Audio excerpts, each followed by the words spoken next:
Welcome to Insight Meditation Community of Charlotte. This is a time to stretch, to look around the room. You can turn on your videos if you're on Zoom, see who's in the room, and be with Sangha. It's always a happy time.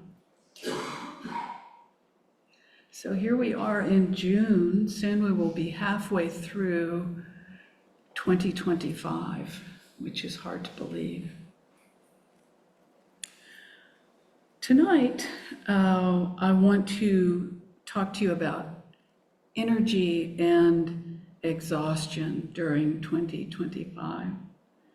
And the name of this talk is Sit and Stay. So lately, I've been hearing my husband say, sit, stay, a lot. And fortunately, it has not been directed towards me, but to Beatrice, our foster pup, who is doing really well.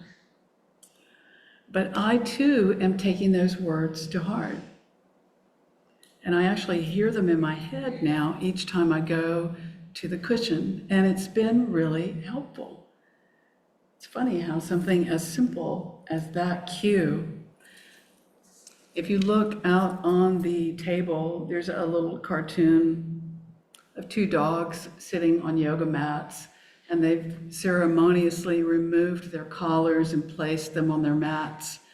And one is looking at the other and saying, the key to meditation is learning to stay. So that's another encouraging thing that I keep handy, because when there's so much going on and we're all so busy, it's really easy to say, I'm too busy or I'm too tired, right? And so just those two words, just sit and stay, have really been guiding me lately. Thank you, Beatrice, right? So I've been teetering between energy and exhaustion more often than I would like to admit.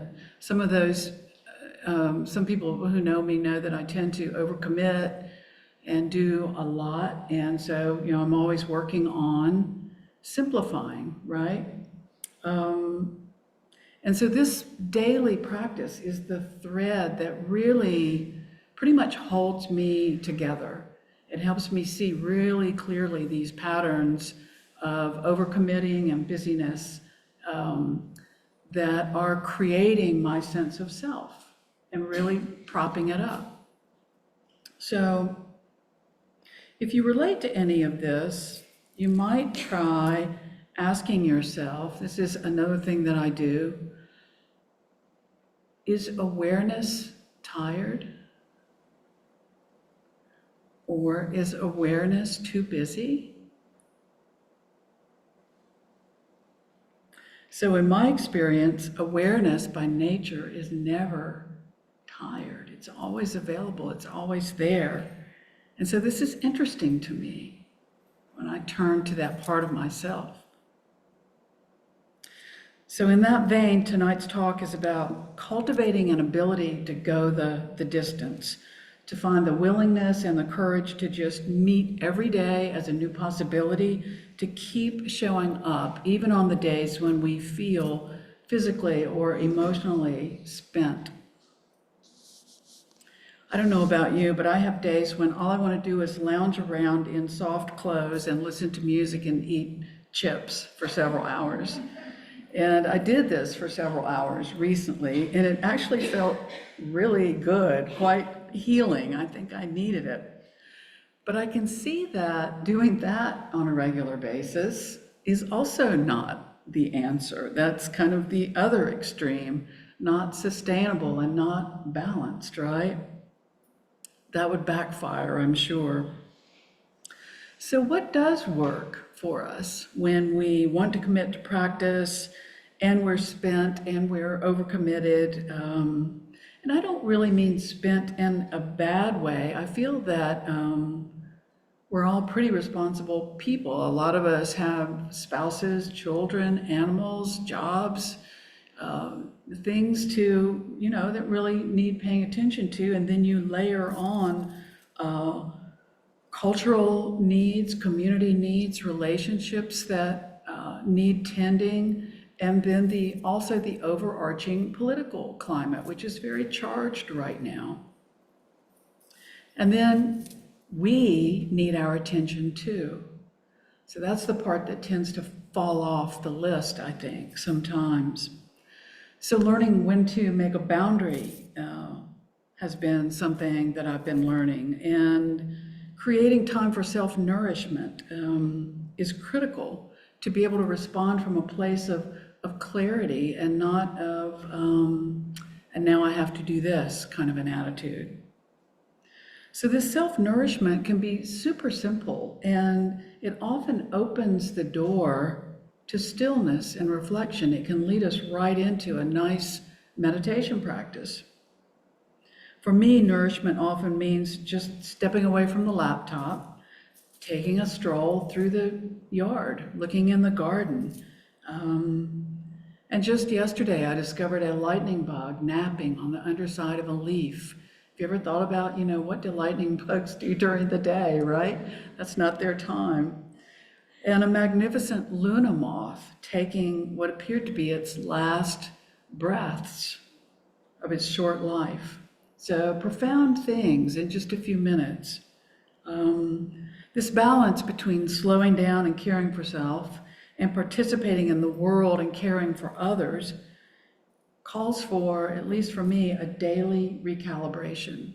Like what gets allocated to who and in what amount. So meditating every day gives me the time, and it nurtures this ability to check my energy level. What is my capacity for the day? Again, this is how it is for me. You can see if it makes sense for you, because meditation is basically a self-observation project where we're learning about our behaviors and our tendencies. So the attention given to experiences and to understanding myself in this way is really a gift to those around me, because then I'm kinder. I understand that I may not have a lot of bandwidth on a certain day. I can decline things that I know I would not be good company for. And so in this way, when I take care of myself, I take care of everybody, right?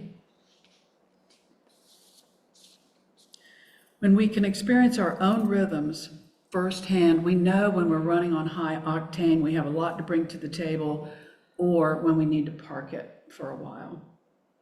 In the teachings of the Buddha Dharma, there are 8 practices for building a good life, a life with greatly reduced stress levels and suffering, and a possibility of true refuge.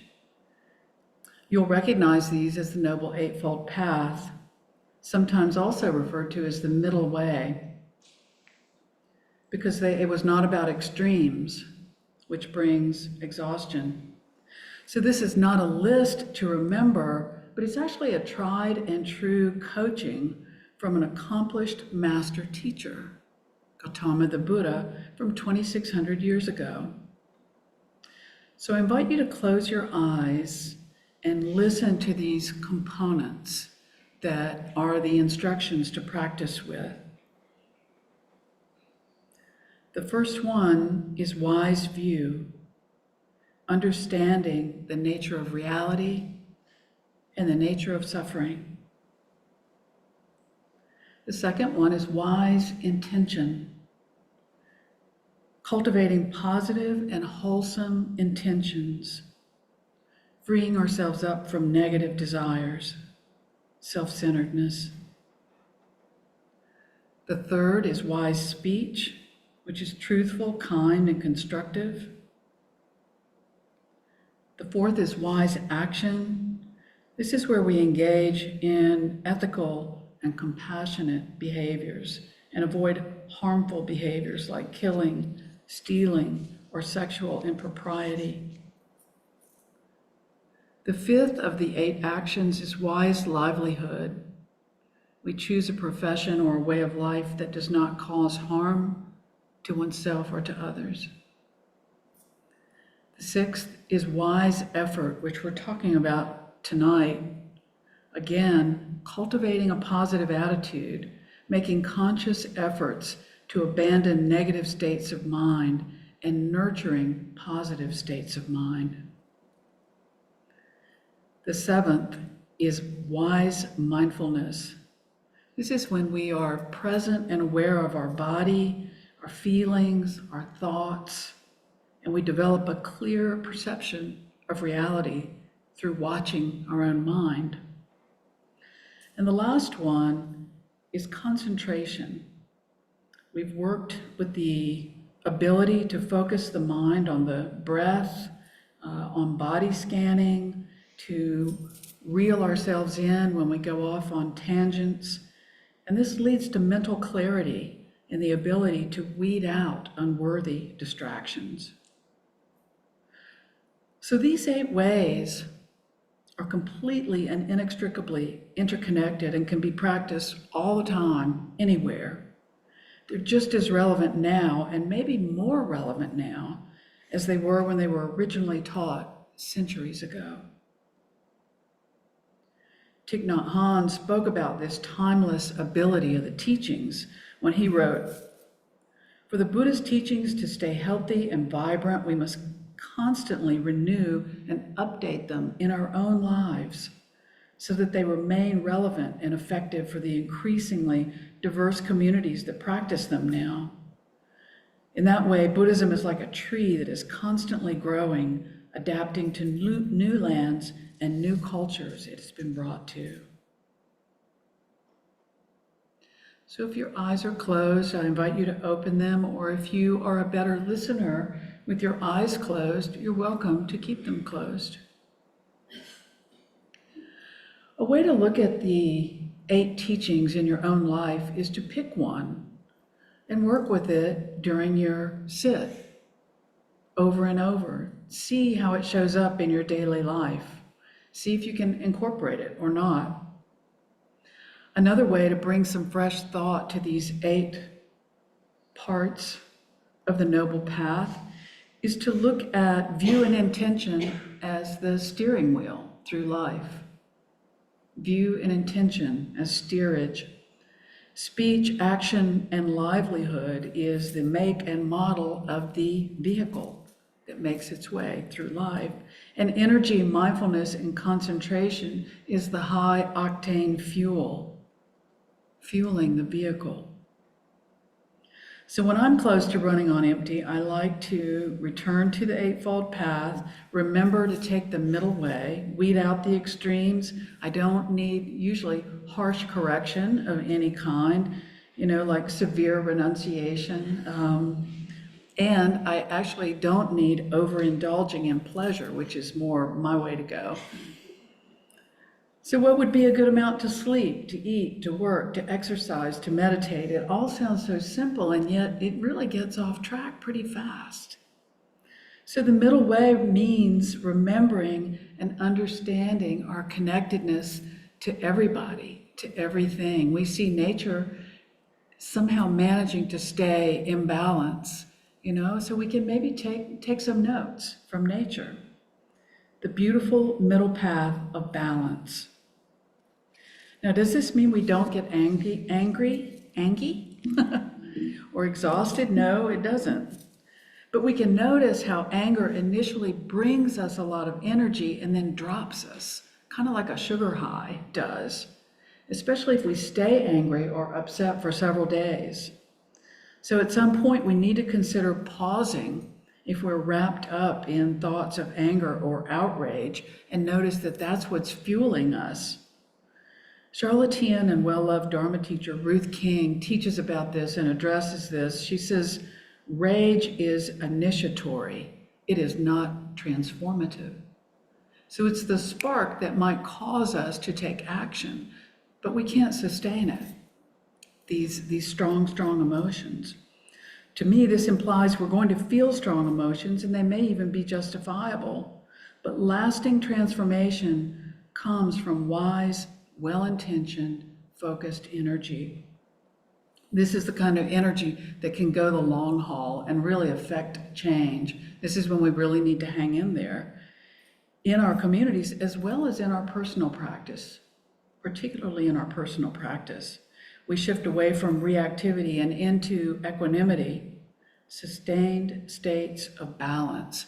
So our mind is still touched by life, but remains unbroken by the ever-changing nature. So our key words for tonight are sit and stay and sustainable balance. That would be the takeaway if you only took a few things from this talk. In The Art of Doing Nothing, I love that title, Larry Rosenberg writes, "The greatest gift you can give to others is to become less of a problem through understanding yourself." So remembering that each time you go to the cushion is also a helpful meditation. Just to explore what being a human is like is really important. Another thing to consider is that everybody in the room tonight has a different threshold for chaos. Some people seem to thrive on chaos, actually. Some people have high thresholds for physical pain. There's many ways that we suffer in life, and it creates a complex web. And when we get caught in it and we just resist, that's a key way to create exhaustion. So some form of surrender is called for at some point. Like Nelson Mandela in prison, who prayed daily for the folks that put him there, we have to see the benefit in being able to crack our hearts open to the possibilities of goodness in those that we do not think we can love.